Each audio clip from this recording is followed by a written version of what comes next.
अभी तो सिर्फ लैपटॉप तोड़ा है, शराफत से शिफा की डिटेल्स दे दो वरना तुम्हारा पूरा ऑफिस तोड़ दूंगा।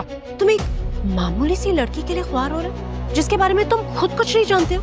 एक बार मिलने तो दें, किसी को जानने में देरी। शिफा बिल ने तो अपनी तरफ से पूरा प्लान तैयार कर लिया था।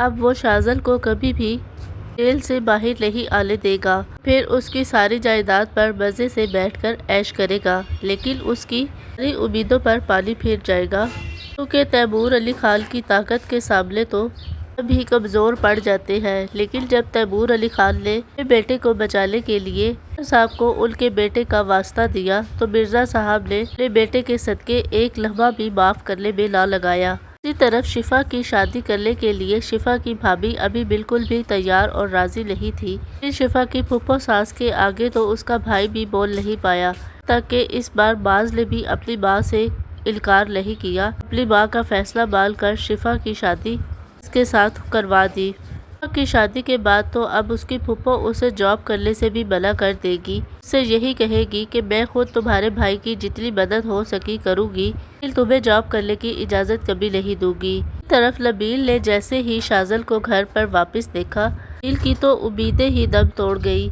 तैमूर अली खान अब अपने बेटे को सीधा करने के लिए जोरदार थप्पड़ लगाएंगे। उससे कहेंगे कि ये थप्पड़ तो मुझे तुम्हें बहुत पहले लगा देना चाहिए था कि तुम ऐसी हरकतें कभी ना कर पाते। फजल अब अपने डैड का भरोसा जीतने के लिए उनसे माफी मांगेगा और उनसे वादा करेगा आइंदा वो कभी भी उनके भरोसे को नहीं तोड़ेगा और ना ही कोई ऐसा काम करेगा। फजल अब घर तो आ चुका है, लेकिन अभी तक उसे शिफा की शादी के बारे में कुछ भी मालूम नहीं है। इसलिए वो शिफा का एड्रेस मालूम करने के लिए उसी बुटीक पर जाएगा पर शिफा काम करती थी। शिफा का एड्रेस निकलवाने के लिए उनका लैपटॉप भी तोड़ देगा। फजल की बहन को जब ये बात मालूम होगी तो वो उससे कहेगी कि तुम इतनी मामूली सी लड़की के लिए सब कुछ क्यों कर रहे हो। कहेगा कि एक बार वो मिल जाए तो वो मामूली भी खास बन जाएगी।